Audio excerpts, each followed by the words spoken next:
Tripura BJP সরকার জবাব চাই, জবাব দাও। অটো শ্রমিকদের মানব নীতি গ্রহণ করা হচ্ছে ভারত আওয়াজ করেন ইনকিলাব জিন্দাবাদ। শ্রমিক বিরোধী নীতি গ্রহণ করছে কেন রাজ্যের বিজেপি সরকার? সিএনজির দাম অবিলম্বে প্রত্যাহার করতে হবে।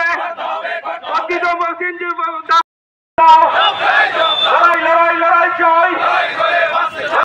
নীতি গ্রহণ করছে কেন বিজেপি সরকার জবাব চাই, জবাব। রাজ্য বিজেপি সরকার জবাব চাই, জবাব দাও। শ্রমিক মারার নীতি গ্রহণ করাচ্ছে কেন বিজেপি সরকার জবাব চাই, জবাব। লড়াই চাই। এই লড়াই করবে কে? করেছেন আমাদের রাজ্যে 2018 সালে বিজেপি, আইপিএফটি এবং পরবর্তীকালে তাদের সাথে যুক্ত হয়েছে ত্রিপুরা। এই যে জোট সরকার, এই জোট সরকার মানুষের কাছে অনেক প্রতিশ্রুতি দিয়ে ক্ষমতায় এসেছিল।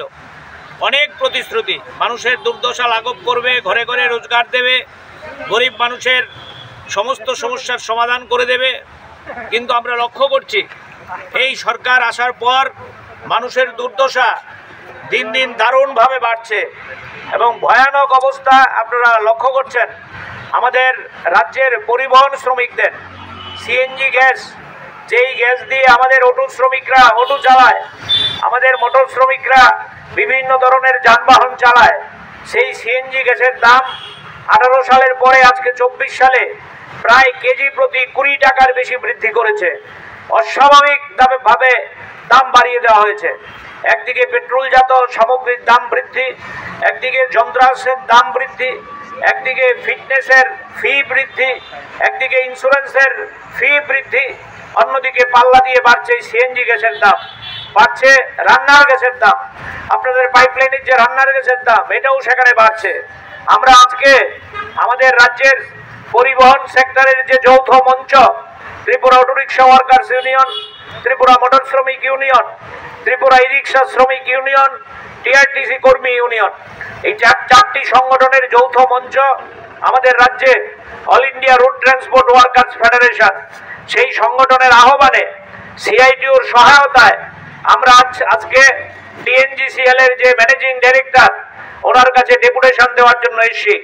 আমরা স্মারকলিপিতে দাবি জানিয়েছি অবিলম্বে এই সিএনজি গ্যাসের দাম প্রত্যাহার করতে হবে, অবিলম্বে পিএনজি গ্যাসের দাম প্রত্যাহার করতে হবে। আপনারা দেখছেন আমাদের রাজ্যের শ্রমিকদের রুটি রোজগার একদম বন্ধ।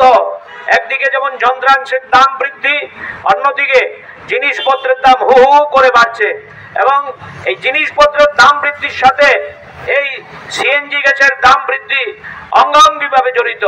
যখনই পেট্রোলের দাম বৃদ্ধি পায়, ডিজেলের দাম বৃদ্ধি পায়, রান্নার গ্যাসের দাম বৃদ্ধি পায় কিংবা সিএনজি গ্যাসের দাম বৃদ্ধি পায়, তখন দ্রব্যমূল্য স্বাভাবিকভাবেই নিয়ম করে বাড়তে থাকে। রাজ্যে আপনারা দেখছেন অস্বাভাবিক মূল্য বৃদ্ধি, কিন্তু বিজেপি সরকার সম্পূর্ণভাবে নীরব। রাজ্যের মধ্যে বিজেপির মুখ্যমন্ত্রী থেকে শুরু করে সব মন্ত্রীদের ফ্ল্যাক্স, তারা জয়ধ্বনি দিচ্ছে, তারা ট্রিপল ইঞ্জিনের সরকার। দিল্লি থেকে নাকি কলস কলস টাকা আসছে, কিন্তু আমরা এই টাকা রাজ্যের মধ্যে দেখতে পাচ্ছি না। শুধু মন্ত্রীদের ছবি দেখতে পাচ্ছি আর বুলি দেখতে পাচ্ছি। Subscribe to Tripura Info and press the bell icon so that you never miss any latest updates and news on Tripura.